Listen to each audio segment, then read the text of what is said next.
No third baseman has ever been paid more annually than Anthony Rendon will be from the Los Angeles Angels. Yes, he leaves the Washington Nationals and gets an identical contract to his former free agent teammate Steven Strasburg. 7 years, $245 million for Anthony Rendon. It was a story broken by our own John Heyman, who joins us now on MLB Tonight. John, walk us through how this all came together. It feels like rather quickly on Wednesday, right?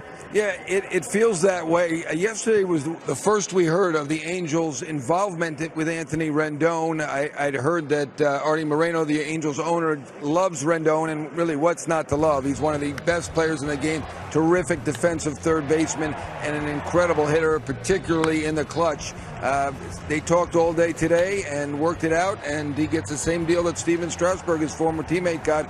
Just as you referenced, they have a very, very powerful lineup, including what I would say is the best 3-4 combo in baseball now with Trout and Rendon. Rendon was part of the best 3-4 combo in my estimation this year with Soto, but now he moves west and hooks up with Mike Trout, the best player in the game. How close were the Rangers to landing Anthony Rendon? Yeah, I'm not sure. I know that Evan Grant from the Dallas Morning News said that they had bowed out about an hour ago. I'm not sure that they were at 7 years. The years might have been the difference, but obviously the Rangers were very interested. We know the Dodgers were interested. Justin Turner had set it up and very generously offered to change positions, go to first base probably, or maybe second base. There were a lot of teams that were in play there. Obviously the Phillies had checked in at some point. His old Nats team had made him an offer before the end of the season, and the Braves are looking for a third baseman. So third base market is still very, very interesting with Josh Donaldson, another superstar free agent, still out there, and trade possibilities. Chris Bryant, yet another superstar third baseman, plus Miguel Andujar, very talented hitter from the Yankees. So still a lot going on in third base market, but Anthony Rendon, superstar, is done with the Angels, $245 million. Are you hearing any details within the contract? No trade, opt out, any of that? I don't know for sure, but normally when somebody gets $245 million, there are plenty of bells and whistles as well. Okay, John Heyman with the very latest, breaking the story on this night, the biggest story. Anthony Rendon, 7 years, $245 million to the LA Angels. Mike Lowell, what do you think of this move for the Halos? I'm impressed because, Artie Moreno, I tip my hat to you. When there's something you like, the bankroll is limitless because we've seen it in the past. Albert Pujols, Josh Hamilton, C.J. Wilson going way back. The one thing I do love about Anthony Rendon, he checks all the boxes for the new age analytic guy. He slugs, gets on base, barrels up the ball.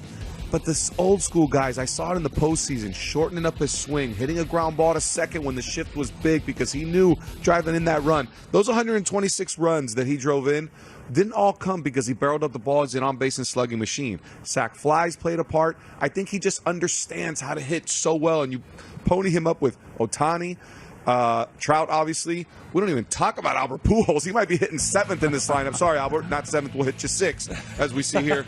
I mean, it's going to be a really impressive and interesting team to look at.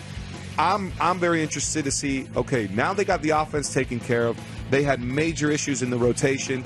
I don't think Artie Moreno's done. You're not going to make this play and then not address something else that has been glaring if you're going to compete even in your own division. Yeah, I think for me, first off, I had a chance in 2012. I signed with the Washington Nationals, and the buzz was about Bryce Harper, #1 overall pick, and rightfully so. And you go into cages in spring training, and everybody's banging, and certain guys just have a different sound in their bat. 2011, 6th overall pick out of Rice. You couldn't take your eyes off this kid, right? And he's not imposing. He's not huge. He just sets that front foot down, and for some reason, he could roll out of bed Christmas morning and barrel anything up.